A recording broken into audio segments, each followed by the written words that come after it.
अस्सलाम वालेकुम नाज़रीन, मेरा नाम मोहम्मद शुएब है और आप देख रहे हैं क्रिकेट एक्स। नाज़रीन, 3-4 बड़ी इंपॉर्टेंट खबरें हैं, वो हमने सोचा कि आप तक ज़रूर लाई जाएँ। सबसे पहले खबर तो ये है कि हमने जिस तरह अपनी लाइव में भी और अपने प्रीवियस वीडियोज़ में भी कहा था कि कुछ सेन वॉइसेज़ जो हैं, वो इंडिया के अंदर अभी भी मौजूद हैं, जो इस चीज़ को लेकर बात कर रही हैं कि अगर आपको गवर्नमेंट ने परमिशन दी थी, तो आप शेक हैंड करने के बाद एक जेंटलमैन गेम का मुज़ाहरा करते और आप अच्छी क्रिकेट खेलने के बावजूद आप ट्रॉफी को भी वहाँ से लेके आते।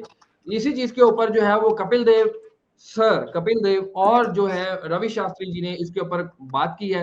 इसके ऊपर चर्चा करेंगे। इसके साथ 2 दफा की वर्ल्ड चैंपियन टी20 के अंदर 18वें नंबर की नेपाल से 2-0 से जो है वो टी20 सीरीज हार चुकी है। अब अगला तीसरा मैच है, देखते हैं उसमें क्या बनता है। ये शायद 2 ही है।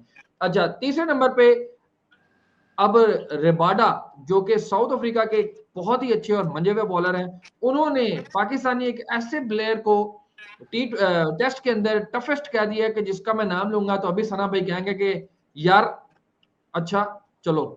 सना भाई कैसे हैं आप? ठीक हैं? अल्लाह का शुक्र। आप सुनाएं कैसे हैं? मैं ठीक हूँ सना भाई। सबसे पहले तो चर्चा कर लेते हैं, यूवी पाजी के साथ फ्लाइट शेयर किया अभिषेक शर्मा ने और पिक्चर्स खिंचवाई हैं सोशल मीडिया पे। एक स्ट्रॉन्ग सा आया हुआ है कि उस्तादा की इज्जत करोगे तो फला भी पाओगे। क्या कहते हैं? सर, जैसा उस्ताद जैसा गुरु वैसा चेला। और सिर्फ अभिषेक शर्मा नहीं, और मुझे लगता है कि अभिषेक शर्मा ने बहुत स्कोर पाकिस्तान के खिलाफ किया, मगर पाकिस्तान के अंदर भी बहुत से लोग इस चीज़ पे बात करें। अभी मैं यहाँ पे ही शारजा में ही था, मैं एक जगह पे खाना खा रहा, तो बहुत से लोग ना, अभी ये तस्वीर का न्यूज़ सामने नहीं आई थी, तो एक तो पाकिस्तानी थे, वो कह रहे थे यार ये देखें युवराज सिंह जो कर रहा है अपनी इंडिया के लिए, हमारे क्रिकेटर्स क्यों नहीं करते हैं। एक एक तो सड़े हुए क्रिकेट फैन ने ना, दिल जले क्रिकेट फैन ने हाँ उसने हाँ ये हाँ भी हाँ। एग्जांपल उसने कहा, देखे ना हमारे क्रिकेटर्स बैठ के बोलते हैं कि फलां क्रिकेटर फ्रॉड है, वो फलां केले खान देने थे, अंदर केले बंदे खान देने फलां। वो कहते इस तरह की जुगते लगाते हैं, मगर कोई हमारे क्रिकेटर को हेल्प आउट नहीं करता। और उधर देखें इंडिया में युवराज सिंह, अभी अभिषेक शर्मा के साथ तस्वीर है, नो वन नोस के 6 माह के बाद उसकी प्राप सिमरन के साथ तस्वीर आ जाए, आर्या के साथ आ जाए, वो इंडिया खेल रहे हो। सो वो अभिषेक शर्मा ने तो सिर्फ 1% भी नहीं किया होगा जो युवराज सिंह ने अभिषेक शर्मा के साथ किया। सो एक अच्छी चीज़ है कि उसने रिकॉग्नाइज करवाया है कि भाई अब आज मैं कुछ भी हूँ तो just because of Yuvraj Singh हूँ। सो एक अच्छी चीज़ है। सही। अच्छा सना भाई, जिस तरह हम अपनी लाइव में भी और पिछले प्रोग्राम्स के अंदर भी बात करते रहे कि इंडिया के अंदर भी कुछ सेन वॉइसेस हैं, लाइक कपिल देव साहब, उन्होंने ये बात किया कि अगर आपकी गवर्नमेंट ने आपको इजाजत दे दी थी खेलने के लिए, तो आप जेंटलमैन बिहेवियर आपका होना चाहिए था, आपको शेक हैंड करना चाहिए था। तो मेरा ख्याल है कि हर जगह पे सेन वॉइसेस तो है जो इस चीज के ऊपर बात कर रही है। और जब आप आ ही गए थे तो फिर सही तरीके से खेल लेते, ना साका क्रिएट करते और ना आपको एंड में ट्रॉफी ना मिलती। शोएब भाई, मुझे नहीं लगता कि इंडिया में जितने भी सेन वॉइसेस जो आप जिक्र करते हैं वो सब इस चीज़ को एग्री कर रहे हैं। वो सब कहते हैं कि यार ये गलत किया, हमारे खिलाड़ियों को हैंडशेक भी देखें ना। आप क्रिकेट खेल रहे हैं, हैंडशेक का मतलब ये थोड़ी है कि पपी जप्पियां होगी ना, थोड़ी एक खाली प्रोटोकॉल था। और मसला अब हैंडशेक से बढ़ के ये कि ट्रॉफी नहीं लेनी है। सो वो ना, मतलब आपने ट्रॉफी पाकिस्तानी से नहीं ले रहे। अब देखिए आपके मैच के ऊपर अंपायर भी तो खड़ा था ना, पाकिस्तानी। फिर आप क्या कहेंगे पाकिस्तानी अंपायर भी ना खड़ा हो, तो क्या क्या लॉजिक? वो बेसिकली पाकिस्तानी नहीं खड़ा, वो आईसीसी या आईसीसी का अंपायर खड़ा हुआ है, अभी भी एसीसी का ही सरबरा, मतलब मौसर रजा नकवी साहब है, अगरचे पाकिस्तानी है, but he is representing ACC. So मुझे नहीं लगता जब आप एसीसी या आईसीसी के अंपायर के अंडर खेल रहे हैं तो आप उनके चेयरपर्सन, उनके सरबराह या सदर को आप कहें कि हमने इनसे ट्रॉफी नहीं ली क्योंकि इसका ताल्लुक पाकिस्तान से है। सो लॉजिक नहीं था, ये बिल्कुल लॉजिक नहीं था। और हम तो पहले दिन से कह रहे हैं ये इलॉजिकल एक मांग थी, बट हम जिस बात के ऊपर थे कि ये बात हम सबको पता जरूर थी, और आप एक्सपेक्ट कर रहे थे कि इंडिया की तरफ से इस तरह से कोई ना कोई एक्शन हो सकता है। पहले भी हुआ, वो भी ऑफ कोर्स सेन नहीं था, अब भी सेन नहीं है। बट मेरा पॉइंट सिर्फ ये था कि उन्होंने ऐसा करना था, हम सबको मालूम है, हमारे पास रद्द अमल के लिए कोई ना कोई चीज होनी चाहिए थी। और ये अच्छी चीज है कि इंडिया के 2 कदावर लेजेंड क्रिकेटर इस बात को कह रहे हैं कि ये गलत किया गया। चलें, अच्छी बात है, कहीं और से नहीं, कम से कम इंडिया के अंदर से ही ये आवाज आई। और शायद सबसे बेस्ट यही हो सकता था कि इंडिया के अंदर से ही बड़े नामों की आवाज आए कि यार ये क्या किया, ये गलत किया। बिल्कुल ठीक है। रवि शास्त्री जी ने भी इसके ऊपर कहा था ना, और वसीम अकरम साथ बैठे थे, उन्होंने एंडोर्स किया इस बात को कि 45 मिनट आपका वेट कर रहे हैं और ये रिडिकुलस है इस चीज को लेकर के कि आप ट्रॉफी रिसीव करने के लिए नहीं आए। देखिए शोएब भाई, अब रवि शास्त्री साहब इधर मतलब होते हैं साहब, वो हर चीज को समझते हैं, वो क्रिकेटर तो हैं मगर प्रोडक्शन और आईसीसी आईसीसी रूल्स और सब चीजें प्रोटोकॉल, क्योंकि क्रिकेट के साथ अगरचे वो पुराने क्रिकेटर हैं मगर मॉडर्न क्रिकेट के साथ वो जुड़े हुए हैं, पिछले जुड़े कितने हुए अरसे हैं। से वो हेड कोच भी रहे हैं, तो इन चीजों को समझते हैं। क्या वो हिंदुस्तानी नहीं है? 100% वो हिंदुस्तानी है, मगर वो समझते हैं कि यार ये चीजें इनसे कोई फर्क नहीं पड़ता और आगे बढ़ना चाहिए। और एक चीज और भी है, उन्हें फॉरेन क्रिकेटर्स को भी वो यहाँ पे मिलते हैं, ठीक है ना, तो उनको वो रद्देमल सब सहना पड़ता है। अगरचे किसी ने खुल के आकर इसमें पाकिस्तान की हिमायत नहीं की है कि यार पाकिस्तान के साथ गलत किया या भारत को ये नहीं करना चाहिए, but of course of camera तो बातें होती है ना, और वो अफेक्ट करती हैं, और उसका इम्पैक्ट ही है कि रवि शास्त्री भी सामने आके बोल रहे हैं और जहां जिस प्लेटफॉर्म के ऊपर बैठ के वो बोले हैं।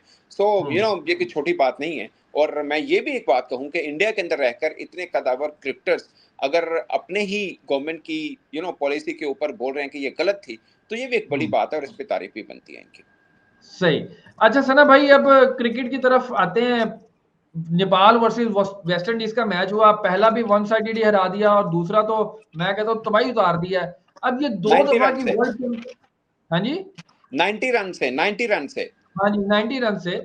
अब ये 2 दफा की वर्ल्ड चैंपियन 6 नंबर की रैंकिंग में 18वें नंबर की रैंकिंग से मैच इस तरह से हारेगी, और अभी यही टीम जो है वो इंडिया भी जा रही है सोने पे सुहागा टेस्ट मैच खेलने के लिए। अच्छा शोएब भाई, इसमें ना पिछले साल वेस्ट इंडीज ए ने भी नेपाल के साथ सीरीज खेली थी, वो 3-2 से खैर जीती थी। बट मैं एक बात बताऊं, आप यहाँ पे वेस्ट इंडीज की अगर जाहिर है 2 बार की वर्ल्ड चैंपियन पर ये बनता तो नहीं ना कि वो नेपाल की टीम से हार जाए, मगर इस पे आपको नेपाल की क्रिकेट की तारीफ भी करनी पड़ेगी। उनका एरी बहुत बिल्कुल। शानदार ऑलराउंडर है। आदिल अंसारी जिसने बॉलिंग की जबरदस्त, वो भी एक अच्छा क्रिकेटर है। ओवरऑल आप उनका पैकेज देखें, आपको याद है हम गाहे बगाहे जब हम खेल रहे थे डारवन मेन के साथ, हमने एक मैच खेला था, 1 रन से हम जीते थे। उस वक्त भी बिल्कुल हमने बिल्कुल। वीडियो किया था, तो मैंने आपको बोला था कि नेपाल की क्रिकेट आप अगले 2-4 सालों में देखिएगा कहां जाएगी। वजह क्या है? जहां पर इतना क्रिकेट का क्रेज होना और हल्का सा मेरिट सिस्टम आ जाए जैसे अफगानिस्तान में आया, वो क्रिकेट फिर फ्लरिश करती है। बस अल्लाह बचाए तो कोई मिनिस्टर मिनिस्टर ना आ जाए, वरना उसे भी तबाही जाए, ठीक है ना। सो नहीं। हाँ। जहां पे इतना क्रेज है, हमसाए कौन है उनके, चेक करिए ना, भारत यानी साउथ एशिया के अंदर वो बैठे हुए हैं, ठीक है ना। हर तरफ क्रिकेट है और उधर क्रिकेट का बहुत ज्यादा क्रेज है। मैंने दुबई में अंडर 19 कवर किया था।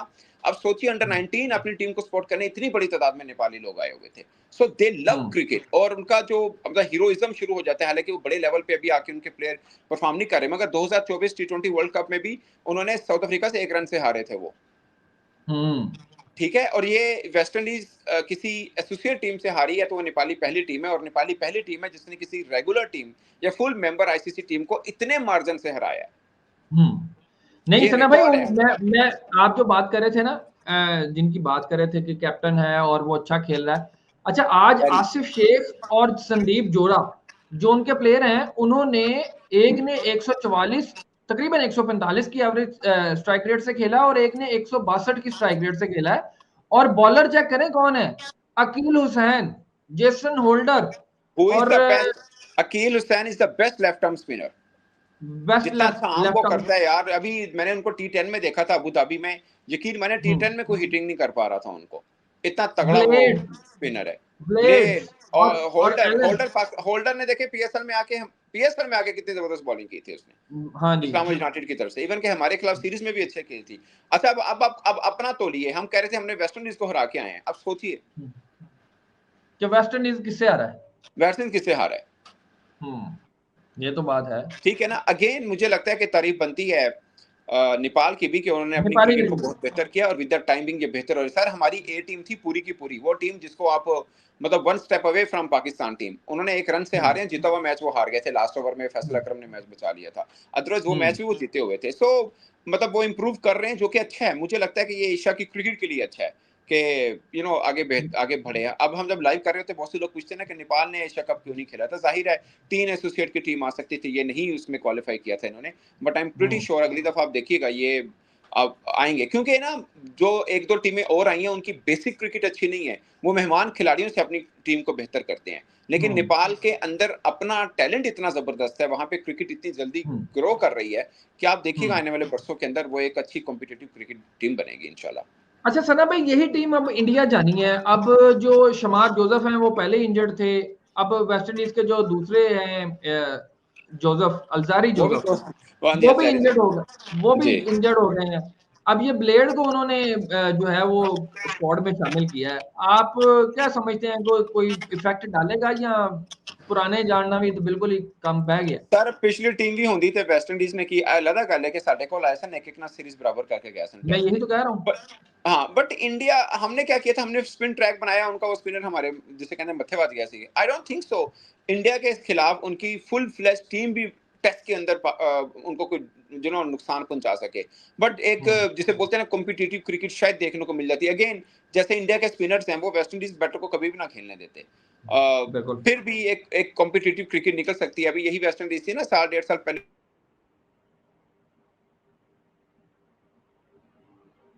इवेंट है। अगर आप इस तरह से देखें कि हमने ऑस्ट्रेलिया को लास्ट टाइम 1996 से हराया हुआ है या 95 से लास्ट टाइम हराया, तो मुश्ताक हाँ जी, अहमद 30 साहब साल हो गए ना सिडनी में लादे हराया को। था।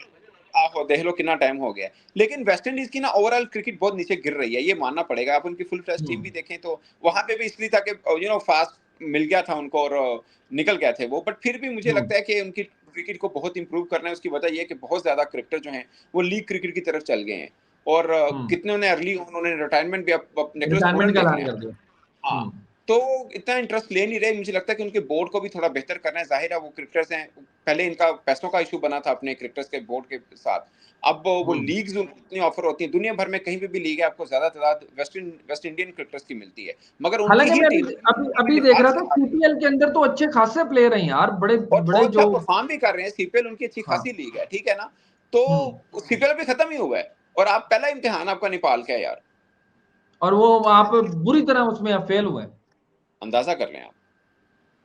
मतलब सही। ये कोई अच्छा ऐसे सना भाई। क्रिकेट जर्नलिस्ट, ये कोई हाँ अच्छी जी। चीज नहीं है। एक तरफ तो खुशी है कि नेपाल ऊपर आ रहा है, मगर एक दूसरी टीम, एक बड़ी टीम, 2 दफा की T20 वर्ल्ड चैंपियन, वनडे की चैंपियन, और क्या नाम उनका क्रिकेट के अंदर, वो इतनी बुरी तरह से गिरी हुई है। ऑफ कोर्स मतलब उनको सोचना है कि कितने ग्रेट्स हैं यार दुनिया भर में। कोई भी बंदा अगर वनडे की या टेस्ट की वर्ल्ड 11 बनाए ना एवरग्रीन, तो उसमें वेस्ट इंडियन के बगैर मुकम्मल नहीं होती। और आज उनकी क्रिकेट देखें कहाँ पे खड़ी है।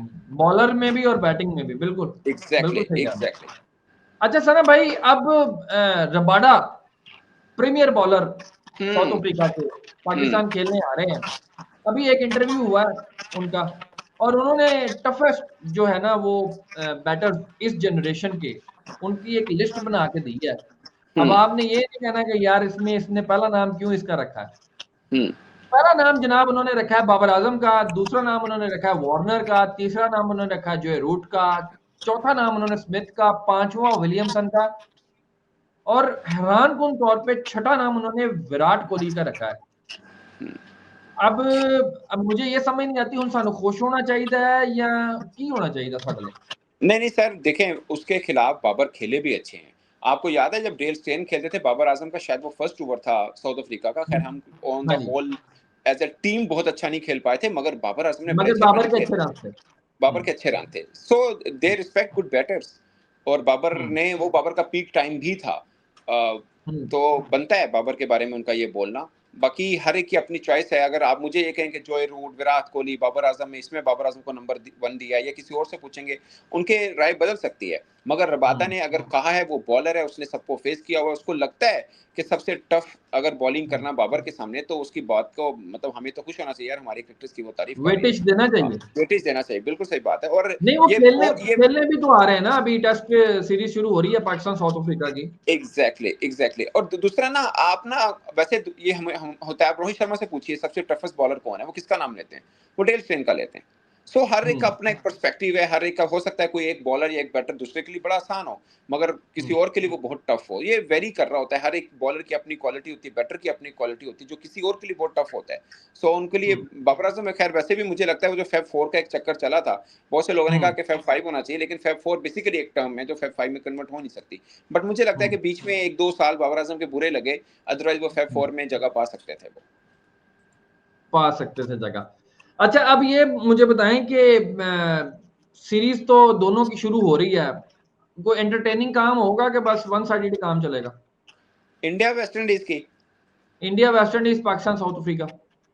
आई guess Pakistan South Africa, yes बहुत अच्छी सीरीज होगी वो। बट आप इंडिया वेस्ट इंडीज की कहें, आई डोंट थिंक सो कोई कंपटीशन होगा, कोई नहीं तो कॉम्पिटिटिव वो क्रिकेट देखने, आई डोंट थिंक सो। असल में विकेट हमारे मैचेस दोनों पिंडी में है ना यार, इसलिए कह रहा हूँ। हाँ नहीं, हमारे तो मैं कह रहा हूँ आपको, पिंडी में आप देखें, आप हमारा क्या है, पाकिस्तान दुनिया भर में सबसे पार्टी विकेटें पाकिस्तान की होती हैं। ये दुनिया भर के सब रोड बल्लेबाज कहते हैं, मतलब रोड। सेलेक्ट हैं, ठीक है ना, रोड कहते हैं, जीटी रोड, बल्कि मोटरवे समझो उन्होंने, ठीक है ना। और मुल्तान और पिंडी सबसे ज्यादा पार्टी है, आपको पता पीएसएल में सबसे ज्यादा 200 पिंडी में हुए हैं, पिंडी में हुए हैं। हाँ जी। आप फखर से पूछें सबसे अच्छा ग्राउंड उनको कौन सा लगता है पाकिस्तान में, वो पिंडी का नाम लेते हैं कि वहां पे बॉल बैट पे बहुत अच्छा आता है। सो आप ये समझें कि हमारे बैटर्स के लिए शायद थोड़ा बेहतर होगा और रन शायद आपको नजर आए, लेकिन साउथ अफ्रीका बावजूद इसके कि 5-6 रेगुलर क्रिकेटर जो कि उनके टेस्ट खेलेंगे, जो ऑल फॉर्मेट क्रिकेटर हैं, मगर वो वनडे टी20 नहीं खेलेंगे, बट फिर भी वनडे टी20 आपको मजेदार मिलेगा। खैर टेस्ट तो पूरी टीम उनकी खेल रही है, तो कॉम्पिटिटिव क्रिकेट होगी पाकिस्तान और वेस्ट इंडीज की, और सॉरी साउथ अफ्रीका की, मगर साउथ अफ्रीका स्पिनर्स में थोड़े से फंसते हैं, हल्के से। सो वो पाकिस्तान के पास एक चांस होगा, मुझे लगता है कि हम वही करेंगे स्पिन ट्रैक बनाने वाला फार्मूला जो हमने इंग्लैंड को फंसाया था, अगर से वेस्ट इंडीज के खिलाफ महंगा पड़ गया था, बट आई होप के साउथ अफ्रीका के खिलाफ ठीक रहे, क्योंकि फास्ट ट्रैक तो बनाने से रहे, और डम ट्रैक बनाने का फायदा नहीं है। आप अपनी घर की सीरीज को अगर ड्रॉ की तरफ लेके जाएंगे तो फिर WTC का ख्वाब तो छोड़ देना। हाँ बिल्कुल ऐसा ही है। देखना ये है सना भाई कि कैसा कॉन्टेस्ट होता है, और पाकिस्तान जो कम्पिटिटिव क्रिकेट जिसको जो आप और मैं कुछ दिन से ये बात कर रहे हैं कि हम अगर ये जो 5-6 नई भी प्लेयर आते हैं उनको इस तरह से हराएं कि कम से कम जो नेक्स्ट टाइम वो अपनी टीम भेजें तो वो फुल फ्लैश टीम भेजें, उनको पता हो कि भाई ने रैंकिंग भी अगे जाना तो ऐसे WTC भी जाना। WTC में तो खैर वो पूरी फ्लैश ही आ रही है टीम। तो देखना ये है कि कैसे टीम बिहेव करती है और कैसे पाकिस्तान साउथ अफ्रीका को लेके चलता है। तो नाज़रीन अभी तक के लिए इतना ही। और अभिषेक शर्मा का मुझे बहुत अच्छा लगा कि उन्होंने अपने उस्ताद जी की जो है ना वो जो पिक्चर है वो जो एरोप्लेन है उसके अंदर से ही रिलीज की है। बट देखना ये है कि ऊंट किस करवट बैठता है, दोनों की टेस्ट सीरीज शुरू हो रही है, और सना भाई के साथ हम चर्चा करते रहेंगे। दबा के सपोर्ट करें, लाइक करें। Until the next time, Allah Hafiz.